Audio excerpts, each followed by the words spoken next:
Gold medal वाली बहू। सपना के पिता एक गरीब किसान थे। माँ पिता खेत में काम करते तो पीछे से सपना गांव के बच्चों के साथ हॉकी खेलती।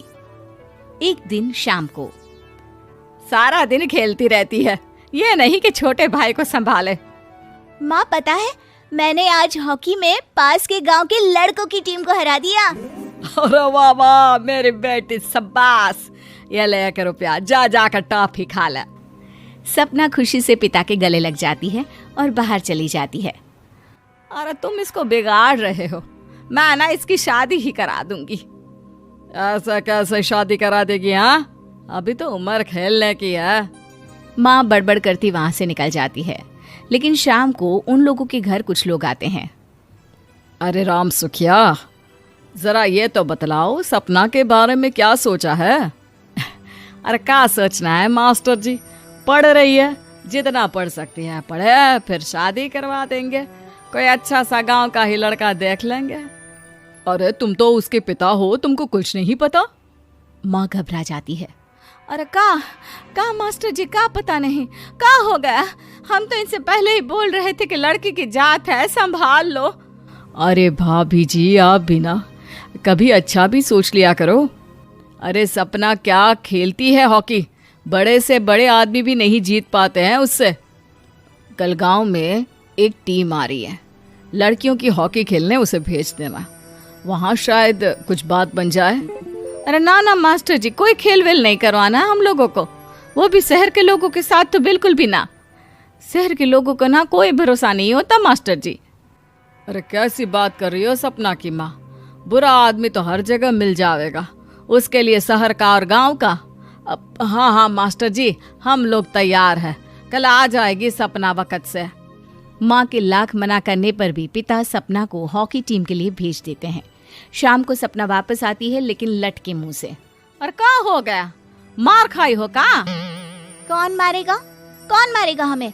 कोई मार वार खाकर नहीं आए। अरे फिर शकल पर 12 क्यों बजे हैं, बताओगी? देखो माँ, आप समझोगी नहीं, बताकर फायदा क्या है? अरे बिटिया रानी, हम तो समझेंगे ना, हमें ही बता दे। सपना पापा के गले लग जाती है। पापा, मैं ना सिलेक्ट हो गई हूँ भारत की हॉकी टीम में खेलने के लिए। अरे वाह, ये तो बहुत ही खुशी की बात है मेरे बच्चे। फिर मेरी गुड़िया काहे परेशान है? पापा, मुझे दिल्ली जाना पड़ेगा आगे की प्रैक्टिस के लिए। माँ जो सारी बात सुन रही होती है, जोर से चिल्लाती है। एक पैसा नहीं है मेरे पास, समझी? कुछ नहीं दूंगी। शादी के लिए लड़का फाइनल भी कर दिया है, कल्ले का बेटा, वो शादी कर लेगा तुमसे। सपना पिता की ओर देखती है। अरे देख सपना, खेलने दिल्ली जाना है तो सिर्फ इसी शर्त पे कि आकर कल्ले से बेटे से चुपचाप शादी कर लेगी, बोल। अरे ठीक है ना, कल्ले का बेटा तो बहुत ही समझदार है, सरकारी नौकरी है उसकी, मान गया वो तो सपना शादी कर लेगी। सपना भी धीरू, जो कि कल्ले का बेटा था, उसे जानती थी। वो मन ही मन सोचती है कि शादी तो वैसे भी होनी है, लेकिन माँ की ये शर्त मान गई तो जीवन जीने का एक मौका तो जरूर मिलेगा। हाँ, मुझे मंजूर है। हाँ, तो कल मैं उन लोगों को बुला लूं? पिता और सपना दोनों एक दूसरे को देखते हैं। अब माँ ठीक है ना, बुलाने की क्या जरूरत है, वो लोग पसंद कर रहे हैं ना मुझे, वही ठीक है। बस आप तो मेरा दिल्ली का बैग पैक कर दो। सपना दिल्ली जाती है, दिल्ली टीम के लिए खेलने के लिए। सपना खूब अच्छा खेलती है और गोल्ड मेडल जीत कर आती है। जब वो गांव आती है तो उसका जोरदार स्वागत होता है। हर कोई सपना सपना चिल्ला रहा होता है। और सपना के पापा, तुम्हारी बेटी ने तो गांव का नाम रोशन कर दिया है।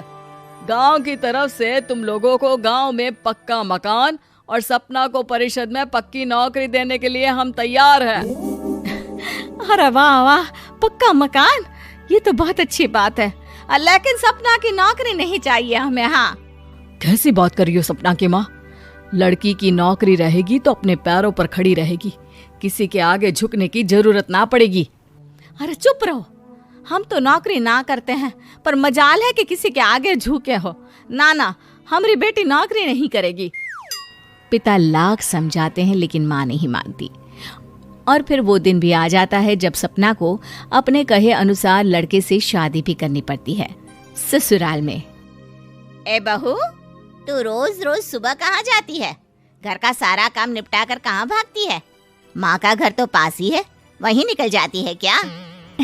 नहीं माँ जी, मैं हॉकी खेलने जाती हूँ, मुझे खेलना पसंद है। खेलना पसंद है? अरे कैसी बात कर रही है बहू, शादी के बाद तो कोई लड़की खेलती फैलती नहीं है, वो घर का काम काज देखती है। सपना कुछ नहीं कहती। वो एक रोज कमरे में अपनी अलमारी ठीक कर रही होती है कि तब सुनो, वो जो लटक रहा है ना, क्या बोलते हैं उसे? मेडल। सपना पति की बात सुनकर खुश हो जाती है, उनके पास जाती है। मैं सोच ही रही थी कि तुमने कभी पूछा क्यों नहीं। ये मेडल है, मैंने जीता है, पता है, हॉकी में। बड़ा मैदान, बहुत से लोग, 2 टीम और फिर शुरू होता है जुनून। पता है, लगता है जैसे बस जिंदगी यही है, खेलते रहो, भागते रहो, दौड़ते रहो और लक्ष्य को पालो। सुनो ना, मैं ना भारतीय टीम के लिए खेलना चाहती हूँ। माँ, यहाँ तो आ जरा। सपना हैरान हो जाती है कि ये क्या हो गया, पति अचानक से माँ को क्यों बुला रहा है। हाँ बेटा, क्या हो गया? काहे गला फाड़ रहे हो? माँ, ये सपना क्या कह रही है? अरे बीवी तो बोलती ही रहती है बेटा, लेकिन क्या हो गया, चिल्ला क्यों रहे हो? ऐसा क्या बोल दिया इसने? माँ ये बोल रही है कि इसको खेलना है भारतीय टीम के लिए। सपना डर जाती है। नहीं माँ जी, मैंने कहा कि मैं चाहती हूँ कि वो मैं बोला था ना, शादी के बाद कोई खेलता नहीं, घर का काम काज देखता है, लेकिन फिर भी। नहीं माँ जी, ठीक है, मैं घर का काम देखूंगी, कल से मैं खेलने भी नहीं जाऊंगी, माफ कर दीजिए। सपना पति की तरफ देखती है जो माँ की तरफ देख रहा होता है। उसे गुस्सा तो आता है, लेकिन करती भी तो क्या, सास के सामने कैसे पति की क्लास लगाती। अरे बेटा, अब क्यों घूरे जा रहे हो बहू को? माँ, अभी इस बात का फैसला करके जाना, वरना ये तो तेरे कमरे से जाने के बाद मुझे। अब चुप हो जाइए आप, छोटी सी बात का बतंगड़ मत बनाइए। छोटी सी बात? बहू, ये कोई छोटी बात नहीं है। जो लड़की दिल्ली के लिए गोल्ड मेडल ला सकती है, वो देश के लिए भी तो गोल्ड ला सकती है ना।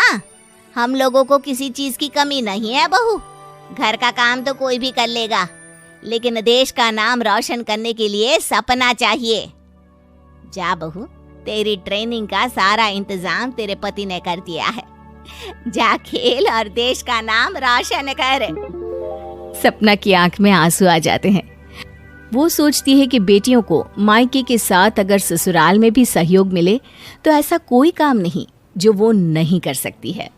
गांव में चाउमीन का चलन अभी अच्छे से नहीं आया था, लेकिन सुरेश शहर से चाउमीन बनाना सीखकर गांव में ठेला लगाता है। अरे ये केचुआ है क्या भैया? कैसे खाया जाता है? अरे नहीं, ये चाउमीन है। चाउमीन शहर में खाया जाता है। कितने की दे रहे हो सुरेश? 10 रुपए की प्लेट भरकर। तभी वहां शहर से पढ़ा एक लड़का आता है। जरा 1 प्लेट चाउमीन तो देना। सुरेश उसे चाउमीन देता है। उसे चाउमीन खाता देख गांव वाले भी उससे चाउमीन ले लेते हैं और खाने लगते हैं। अरे वाह सुरेश भैया, कमाल की बनाए हो, 2 प्लेट मेरे बच्चों के लिए भी पैक कर दो। बस फिर क्या था, सुरेश का ठेला लगता है और चाउमीन खरीदने वालों की लाइन लग जाती है। तभी वहां से गांव का साहूकार होकर गुजरता है। और ये क्या भीड़ लगी है, लगता है झगड़ा हो गया है गांव में। चलूं मैं अभी तो मजे ले लूं। अरे कहाँ है, इतनी भीड़ लगी है यहाँ, लड़ाई हो गई है क्या? अरे साहूकार साहब, ना कोई लड़ाई ना हुई है, ये तो सुरेश की दुकान है चाउमीन की, हम लोग चाउमीन खाने आए हैं, आप भी खाइए ना। साहूकार चाउमीन खाता है और सुरेश की तरफ देखता है जो सारे दिन के पैसे गिन रहा होता है। अरे सुरेश, क्या लागत है इस काम की? अरे साहूकार जी, आप अब आए तो ये पूरे 10,000 रुपए ले जाइए, जो पिछले साल शहर जाने से पहले आपसे लिए थे ना। लागत तो क्या कहे, जो आपने दिया था उसी में सीखा भी है और दुकान भी खोल ली। अरे पैसे इतने जल्दी क्या जरूरत थी? कैसे जरूरत नहीं थी साहूकार जी, इतना मोटा ब्याज कहाँ से भरते। साहूकार को अब सुरेश की दुकान को हड़पने की लालच आ जाती है। नाना करते ये सारे दिन में 500 रुपए कमा ही लेता है। अरे गांव में ये ऐसे ही कमाता रहा तो कहीं ब्याज का काम ना शुरू कर दे। अरे भैया कोई ना कोई जुगाड़ तो करना पड़ेगा। अब साहूकार घर आ जाता है और अपनी बीवी को सारी बात बताता है। हाँ जी, ये तो मैंने भी सुना है कि सुरेश के हाथ की चाउमीन नहीं खाई तो कुछ नहीं खाया।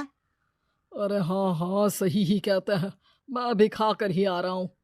अरे भाग्यवान है, कितना अच्छा हो ना अगर वो पैसा हम लोगों को मिल जाए। क्यों? हैं? हाँ, वो तो है, लेकिन कैसे? हम लोगों को तो चाउमीन बनाना आता ही नहीं है। साहूकार और उसकी बीवी अब रोज चुपके से सुरेश के घर जाते हैं और खिड़की से उसे चाउमीन बनाते देखते। अब क्या था, दोनों को चाउमीन बनाना आ जाता है। फिर एक रोज, और सुरेंद्र, तुझे साहूकारनी ने बुलाया था, बोल रही थी कि बेटे के जन्मदिन में 10 किलो चाउमीन का ऑर्डर देना है, बना दोगे ना? अरे हाँ हाँ साहूकार जी, मैं जरूर बना दूंगा। कब देना है घर में 10 किलो चाउमीन? अरे वो तो तू घर आकर बता कर लेना, मैं नहीं बता पाऊंगा। ठीक है, शाम को काम निपटा कर आ जाता हूँ। सुरेश साहूकार के घर जाता है, लेकिन वहां मियाँ बीवी मिलकर उसे बंधक बना लेते हैं। अरे मुझे क्यों बांध रखा है, मुझे छोड़ दो। आज से तेरा ठेला मैं लगाऊंगा और बहुत सारे पैसे कमाऊंगा। साहूकार एक आदमी को सुरेश की निगरानी में लगा देता है और वहां से चला जाता है। अगले दिन, अरे साहूकार जी, आप कब से चाउमीन बेचने लगे और अपना ये सुरेश कहाँ गया? और वो तो शहर गया है, उसका कोई काम निकल आया था, बोल रहा था कि जब तक वो ना आए तब तक मैं ही उसके ठेले का काम कर दूं। पैसे भी तो बहुत उधार ले रखे थे उसने, लगता है कर्जा भरने के डर से भाग गया है। अरे पर वो तो बोल रहा था कि उसने सारा कर्जा उतार दिया है, और वो क्यों भागेगा? इतना तो कमा रहा था। अरे मुझे क्या पता, अरे चाउमीन खाना है तो बोलो, नहीं तो भागो यहाँ से। अरे हाँ हाँ, दे दो दे दो। अब तो चाउमीन खाना पूरे गांव के लोगों के लिए आदत ही बन गया है, ना खाओ तो नींद ना आए। हाँ हाँ तो लो और निकालो 50 रुपए। 50 रुपए क्यों? सुरेंद्र तो 10 रुपए में देता था। अरे वो पागल था, मैं थोड़ी ना हूँ। गांव वाले जिनको चाउमीन की लत लग गई थी वो करते भी क्या, दे दो और ये लो 50 रुपए। लेकिन फिर साहूकार उन लोगों को प्लेट में थोड़ी सी चाउमीन रख देता है। अरे ये क्या, पैसे 5 गुना ज्यादा और चाउमीन बस इतनी सी? अरे साहूकार साहब, भगवान से तो डरो। बस फिर क्या था, साहूकार की मन मर्जी चलने लग जाती है और गांव वाले करते भी क्या। एक रोज, मुझे तो लगता है कि सुरेश को साहूकार ने मार डाला होगा, क्योंकि उसका काम इतना अच्छा चल रहा था, फिर वो क्यों जाता, और वो भी साहूकार के हवाले दुकान करके। ना बाबा ना। अगले रोज, भाग्यवान, देखो तो जरा, इस सुरेश भी ना कितना पागल था। जिस काम से वो ज्यादा पैसे बना सकता था उससे इतने कम पैसे छाप रहा था। 50 रुपए प्लेट में भी गांव वाले खूब खा रहे हैं चाउमीन। हाँ जी, और जितने में वो लोगों को 10 प्लेट खिलाता था, भर भर कर हम लोग उतने में 20 प्लेट बना रहे हैं। क्यों जी? वहीं सुरेश रोज भगवान से मांगता कि बस एक बार वो किसी तरह वहां से निकलने में कामयाब हो जाए, लेकिन उसकी हर कोशिश नाकामयाब होती। फिर एक दिन, अरे भाग्यवान, ऐसा कुछ करो कि चाउमीन बनाने का खर्चा आधा हो जाए, जिससे हम लोगों को और मुनाफा हो। ना जी, मुझे तो कोई तरकीब ना सूझ रही। अरे सुनो, एक काम करते हैं, चाउमीन बनाने में जो सब्जी लगती है वो मंडी में लेने तुम देर रात चली जाना, तब तक वो सारी सड़ी गली सब्जी जो दुकानदार वहीं फेंक जाते हैं वो उठा कर ले आना फ्री में। अरे वाह जी वाह, आप तो बहुत समझदार हैं जी। बीवी वैसा ही करती है, लेकिन अब लोग चाउमीन खाते तो मुंह बनाकर। फिर एक बार, अरे राम राम राम, ये पेट में दर्द काहे हो रहा है? आई, आई, आई, आई, आई। हाय रे हाय, मेरा भी पेट दर्द के मारे फटा जा रहा है। सभी को शक हो जाता है कि उन लोगों को चाउमीन खाने से ही ये बीमारी हो गई है।